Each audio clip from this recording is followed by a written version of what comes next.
9 de la mañana con 6 minutos. Seguimos en CNN Chile Radio, momento de hacer agenda económica a esta hora, echar un vistazo a lo que está ocurriendo en los mercados, en la economía.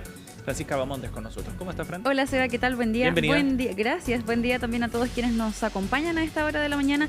Comenzamos esta revisión de las noticias aquí en Agenda Económica AM y lo hacemos abordando nuevamente lo que ha ocurrido en torno al proyecto minero portuario Dominga, porque ayer lo abordábamos también en Agenda Económica PM en la edición de este martes, pero ahora vuelve a tomar otro vuelo, podríamos decir este caso, sí, porque el gobierno responde a esta resolución del Tribunal Ambiental de Antofagasta y va a apelar a esta resolución. ¿Qué es lo que pasó? Que van a apelar a este tribunal que dejó más bien sin efecto la resolución inicial que anulaba, valga la redundancia, la resolución de calificación ambiental de este proyecto. Acá lo que señala entonces el gobierno a través de un comunicado también que suscribe el ministro subrogante de Medio Ambiente, Maximiliano Proaño. Ellos dicen que están analizando este fallo en su conjunto, todo lo que se dio a conocer al menos durante la jornada de este martes, de esta decisión que se tomó el lunes por parte del Tribunal Ambiental, y dicen que ya hay elementos bajo su postura y su juicio que les llaman la atención de la forma en la que se aborda también esta nueva resolución. Dicen, por ejemplo, que el hecho de que se obligue a la Secretaría Técnica que se pronuncie en relación a este hecho, para alterar más bien la decisión por parte del Comité de Ministros que ya se había adoptado, sería un poco extraña esta figura. ¿Por qué? Porque esta Secretaría Técnica, que en este caso es el Servicio de Evaluación Ambiental, no tendría las competencias necesarias para hacer ese tipo de intromisión, claro, por decirlo de alguna manera. De alguna manera que el Consejo de Ministros habría ido más allá de lo que Exacto. le correspondía en esa instancia. Exacto. Eso por una parte. Pero acá hay que recordar también, y hay que hacer este barrido hacia atrás, porque este proyecto al menos ha hecho noticia durante los últimos meses también, sí, durante los últimos años, ¿para qué decir? Y ha tenido días y vueltas, además. Sí, ¿no? De todas maneras, ha estado ahí bien como en el tira y afloja en relación a su avance. Exacto. El Tribunal Ambiental entonces dejó sin efecto la resolución de calificación ambiental, y el tribunal señaló en ese momento que el Comité de Ministros debería volver a votar este proyecto, porque se incumplió la sentencia que se había ejecutoriado anteriormente. A fines del año pasado, el 9 de diciembre, de hecho, para ser más exactos, el Tribunal Ambiental señaló que era necesario repetir la instancia del Comité de Ministros y se declaró ilegal la resolución que este comité había tomado en 2023, que había anulado la resolución de calificación ambiental en contra, en el fondo, de este proyecto minero portuario, que hay que recordar se emplaza, Seba, en la cuarta región. Así que ese también es dato relevante. Acá entonces el comité se reúne nuevamente, se realiza este acuse de recibo, por decirlo de alguna manera, de la resolución. Se reúne el comité con miembros subrogantes porque el 8 de enero. El 8 de enero, y el gran grueso de los miembros del Comité de Ministros estaban inhabilitados también. Ese también es un punto importante. Entonces se reúnen en esta instancia el 8 de enero y nuevamente reafirman o más bien anulan la resolución de calificación ambiental. Pero acá se dice, el tribunal señala que el pasado 8 de enero, cuando votaron de nuevo, el comité se excedió considerando materias nuevas para solventar en el fondo este rechazo, el nuevo rechazo, que no fueron consideradas en el fallo original. Y esa es la razón por la cual entonces el tribunal dice ahora que tienen que volver a votar. O sea, le dice al Comité de Ministros, usted hizo estas observaciones sobre dos especies en particular, sí, ¿no? Dos especies que podrían estar en riesgo. Pero lo que planteó el Comité de Ministros a propósito de esas dos especies y esos riesgos excedería lo que le correspondía a esa instancia, que era el Comité de Ministros. Y eso es interesante porque la interpretación que empieza a tomar fuerza es que el Tribunal Ambiental de alguna manera está encajonando el ámbito de acción del Comité de Ministros, como si la única opción que pudiera tener, si el único camino posible para el Comité de Ministros es el de aprobar sencillamente el proyecto. Claro, de hecho ese es el punto que también está, o sea, ese es uno de las aristas, y la otra que también se mencionaba durante estos días tiene que ver con la institucionalidad en general del Servicio de Evaluación Ambiental. Sí. Hay que recordar también que estamos en medio de la tramitación de un proyecto que busca hacer modificaciones también al funcionamiento de este sistema. ¿Por qué? Porque el ejemplo del proyecto minero portuario Dominga es uno de los tantos que también se ha visto con ciertas trabas para poder avanzar, ¿no? En el fondo tenemos algunas resoluciones favorables para este proyecto por una parte, luego pasa un par de meses y hay otro tipo de resoluciones que son desfavorables, entonces se genera también ese cuello de botella, como lo han mencionado distintas autoridades también en su momento. Por una parte tenemos entonces, Seba, que el gobierno va a apelar a esta resolución que conocimos durante esta semana, Y por otra parte, Andes Iron, que es la empresa dueña de este proyecto, también tuvo palabras durante la jornada de este martes para referirse a esta situación, y ellos también fueron bastante categóricos en señalar que acá el Comité de Ministros ha incumplido y que ha actuado bien al margen de la ley. Eso es lo que señalan también en su postura, son bien categóricos en decir que, o más bien pedirle al Comité de Ministros que actúen también respetando lo que se ha señalado por parte del Tribunal Ambiental. Pasemos a revisar entonces parte de las declaraciones del gerente de Asuntos Corporativos de Andes Iron, Francisco Villalón, quien se refirió a este hecho durante esta jornada de día martes. Estamos muy contentos porque el proyecto Dominga hoy se encuentra aprobado, se encuentra con sus permisos ambientales vigentes. Por cuarta vez, una sentencia de la justicia ambiental es favorable para el proyecto Dominga. A lo largo de esta extensa tramitación, 9 jueces distintos han señalado lo mismo, han llegado a exactamente la misma conclusión, que es que el Comité de Ministros ha actuado de manera ilegal. Esto es gravísimo, porque el Comité de Ministros ha buscado todas las fórmulas posibles para evadir, para intentar no dar cumplimiento a una sentencia judicial.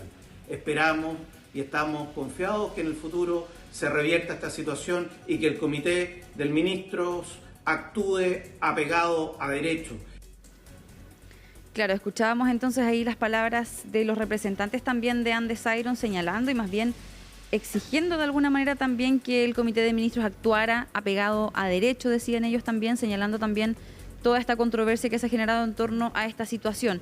El tribunal lo que exigió también es que en un plazo de 10 días el comité entonces se vuelva a reunir y vuelva a pronunciarse en relación a este proyecto minero portuario que hay que recordar, Seba, lleva 11 años en su conjunto también en tramitación. Son distintos los años y los hechos en los que hemos conocido también, por ejemplo, distintas manifestaciones por parte de las comunidades también. Se ha conocido también esta especie de choque entre lo que tiene que ver con las decisiones del Tribunal Ambiental, también la postura del gobierno, también la inhabilitación por parte de los propios miembros del Comité de Ministros. ¿Por qué? Porque se ha afirmado también en distintas instancias que ellos ya habían tomado una postura clara en relación a este proyecto, entonces eso, por cierto, los habría inhabilitado de poder ejercer la voz y el voto más bien en esta instancia del comité. Así que por cierto que va a quedar pendiente lo que vaya a ocurrir durante estas próximas semanas.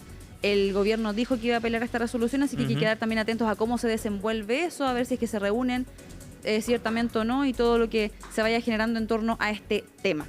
9 de la mañana con 14 minutos, vamos a cambiar de tema porque durante la jornada de este día martes conocimos distintas cifras que son bastante positivas para el sector del turismo. Hubo una actividad de prensa en la que se reunieron distintas autoridades en el aeropuerto de Santiago, dando cuenta, por una parte, el número de turistas extranjeros que se registraron durante el mes de enero, y por otra parte también, Seba, lo que ocurrió en relación a la cantidad de pasajeros que transitaron por el aeropuerto de Santiago durante el mismo mes. Hay proyecciones también bastante auspiciosas para lo que tiene que ver con la temporada estival en general, y para poder también ahondar en gran parte de esos detalles, en estas proyecciones, en estas cifras, estas cuentas alegres que se sacan también, nos acompaña a esta hora en el estudio Felipe Abarca. Él es subsecretario subrogante de Turismo, para justamente hablar de estos temas. Subsecretario, muchas gracias por acompañarnos esta mañana en Agenda Crónica. Hola, bienvenido. Hola, muchas gracias. ¿Cómo se toman por una parte también desde la subsecretaría o desde las autoridades estas cifras? Sabíamos que el gremio del turismo fue uno de los gremios más afectados en relación a lo que ocurrió también con la pandemia, con la crisis sanitaria del COVID-19, y ha habido un trabajo bastante arduo para poder ir recuperando ciertas cifras. ¿Cómo se hace entonces también teniendo en cuenta eso, la lectura de esta situación? Sí, mire, cuando nosotros llegamos al gobierno, el principal desafío que teníamos era la recuperación del sector. Habíamos sido muy afectados, como usted lo dice, por la pandemia, y hoy día alegremente le podemos contar que eso ya ha ocurrido. Ya nosotros cerramos un año 2024 con muy buenas cifras, tenemos un 40% más que el año 2023, con los números del 2024, y en enero llegaron más de 840.000 turistas, ¿ya? Es decir, un 67% más que en enero del año 2024. Claro, más de la mitad de lo que se alcanzó entonces durante el año pasado. Sabemos también que ha habido distintos grupos específicos de turistas que han escogido durante el último periodo también nuestro país para poder vacacionar. Uno de ellos, por ejemplo, también ha sido el sector, o al menos los turistas argentinos que han tenido un crecimiento bastante importante también en relación a lo que ha ocurrido con la economía de ese país. ¿Cómo también se hace esa lectura entendiendo que, por una parte, turistas argentinos, brasileños, también estadounidenses han contribuido al alza de estas cifras? Sí, mire, le cuento que durante enero el 60% de los turistas extranjeros que vinieron son argentinos. Bueno, compartimos mucha frontera con ellos, entonces ellos pueden pasar en distintos territorios del país. Sí, claro. Y el año pasado tuvimos récord histórico. Nunca en la historia habían llegado tantos brasileros ni tantos turistas de Estados Unidos. Así que imagínense lo contentos que estamos. Los perfiles son bien distintos. Ahora en el verano vienen más turistas argentinos por el periodo del año. Y después cuando se acerca el invierno, los brasileros vienen a buscar nieve, vino. Claro. Así que los tenemos durante todo el año recorriendo Chile, que es una de las cualidades que tiene este país. Sí, de todas maneras. Estamos conversando a esta hora con Felipe Abarca, subsecretario subrogante de Turismo, para hablar precisamente de estas cifras positivas que hemos conocido por parte del sector también durante los últimos días. Subsecretario, también hay un punto relevante que tiene que ver con los distintos atractivos que ofrece nuestro país para el turismo, porque, por ejemplo, lo mencionaba también hace un momento, está el sector, por ejemplo, del vino. El enoturismo se ha desarrollado con bastante fuerza en el último tiempo. Hay distintas ofertas, por ejemplo, también en ese sentido. ¿Cómo ha sido el trabajo para poder ofrecer a los turistas distintos panoramas, podríamos decirlo, distintas opciones para poder vacacionar a lo largo del país? Sí, mire, le cuento que nosotros cuando vamos a la Feria Internacional a ofrecer el país para que vengan los turistas extranjeros, se ofrecen 5 macrozonas. La macrozona norte, después tenemos la macrozona central con los vinos, más al sur tenemos ríos, lagos y volcanes, la Patagonia y por último Chile insular. ¿Ya? Esos son 5 destinos totalmente diferentes, 5 macrozonas muy distintas que interesan a muchos turistas de diferentes países. ¿Ya? Y también nosotros en Chile también tenemos 4 estaciones bien marcadas que nos permite recorrer el país en distintos periodos de tiempo. San Pedro de Atacama es bien distinto a Rapa Nui o las Torres del Paine, que son los 3 destinos internacionales más consolidados, pero también hay una serie de destinos alrededor del país que se pueden visitar por los chilenos también, que es lo que incentivamos nosotros, el turismo interno. Subsecretario, respecto a este aumento, un 67% más que en enero de 2024, es muchísimo, ¿no? El crecimiento es muy fuerte. ¿A qué factores se puede atribuir esto? Sí, mire, cuando hay distintos factores, uno de los principales es el factor económico de la relación que tengan los países para poder venir. La promoción internacional que hemos realizado nosotros también ha sido bien importante en los países fronterizos. Chile se ve como un país muy atractivo, que el turismo naturaleza. Nosotros nos ganamos un tiempo, teníamos los Óscares del turismo, si se acuerdan, en turismo aventura, turismo naturaleza.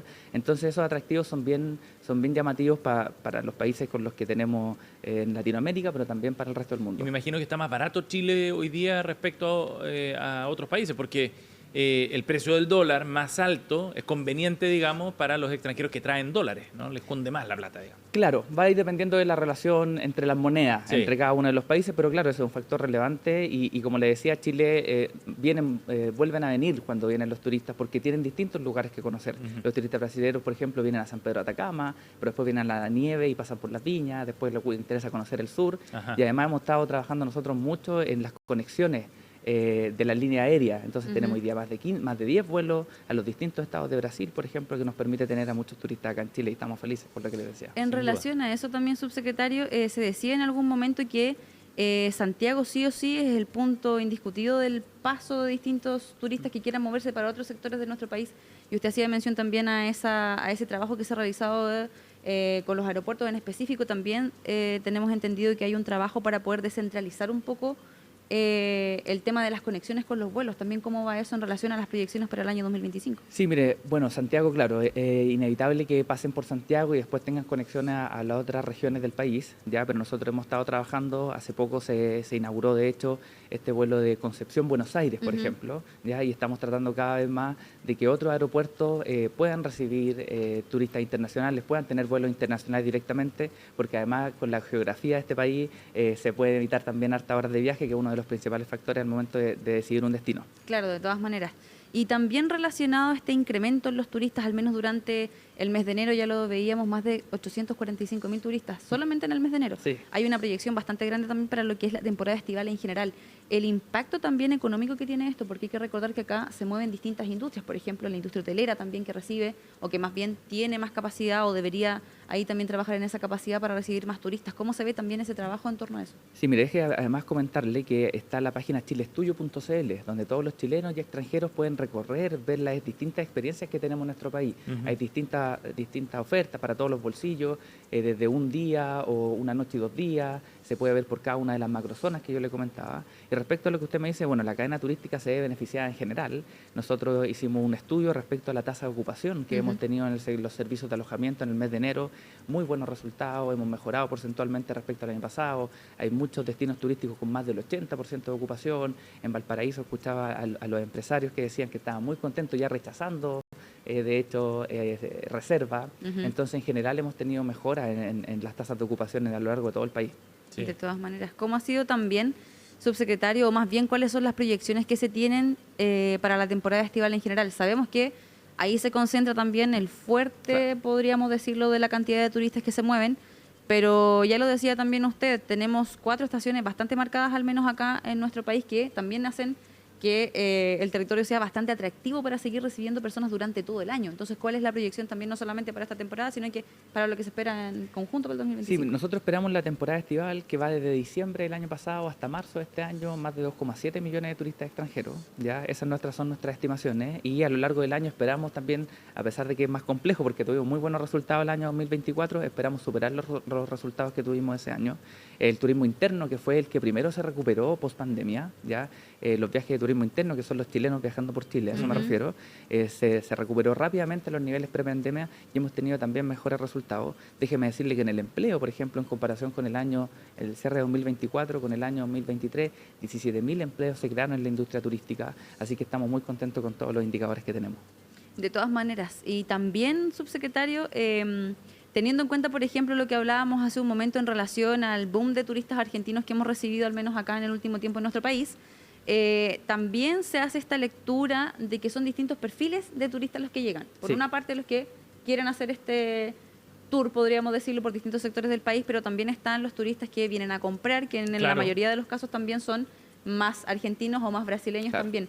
¿Cómo se hace también el trabajo teniendo en cuenta esos perfiles distintos de turistas? Porque ya lo decía usted, había un trabajo también en relación a esta campaña de marketing a nivel internacional también, y si es que se toma en cuenta, por ejemplo, este tipo de factores, el tipo de personas que habitualmente, o que en el último tiempo se ha hecho habitual que vengan a nuestro país, para poder también ir haciendo ahí los distintos análisis o proyecciones. Sí, nosotros hacemos un estudio sobre los perfiles de turistas, que es a lo que usted se refiere. Los turistas argentinos, por ejemplo, vienen a Chile con más recurrencia, pero se quedan menos días cuando vienen. Muchos hacen esto de turismo, aprovechan de comprarlo. Los artefactos electrónicos muchas veces son más económicos que en su país. Después tenemos un turista brasilero, por ejemplo, que en general se queda 8 o 9 días, contrata más tour, gasta un poco más. Nuestras estimaciones son, por ejemplo, que el turista argentino gasta en promedio $65 diarios por cada uno de día que se queda.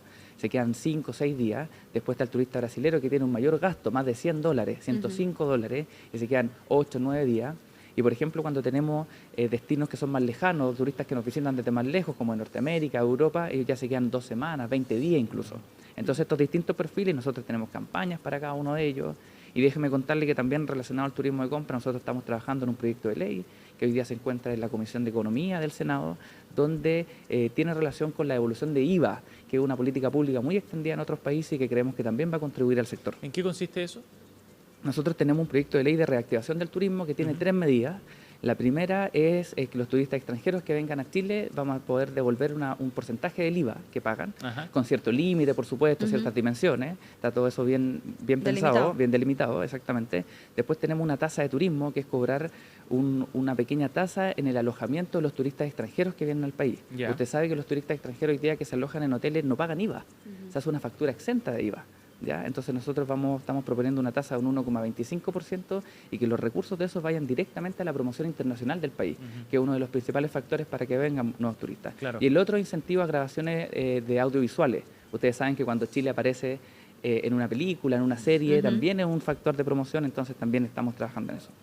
Es bastante completo también el trabajo que se ha hecho en relación a seguir fomentando el turismo en nuestro país, teniendo en cuenta también lo que ocurrió en la situación de la pandemia. Fue una industria bastante golpeada, entonces también se entiende esta alegría en relación a las cifras también, que se mejoraron, y por cierto también estas proyecciones que se ven bastante auspiciosas, al menos para el año 2025. Felipe Abarca, subsecretario subrogante de Turismo, muchas gracias por acompañarnos esta mañana en la Agenda Económica. Gracias a ustedes. Gracias, subsecretario.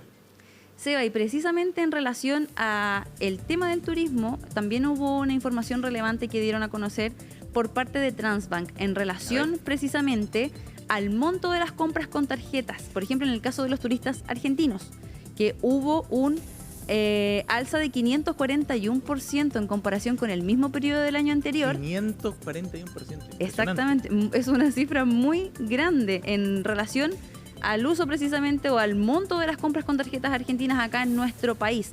De hecho, tenemos algunas declaraciones de Morín Dorene, ella es gerente de la División de Productos e Inteligencia de Negocio de Transbank, quien también dio cuenta de en qué se estaba utilizando también este tipo de montos que se registraron al menos durante este periodo. Pasemos a revisar.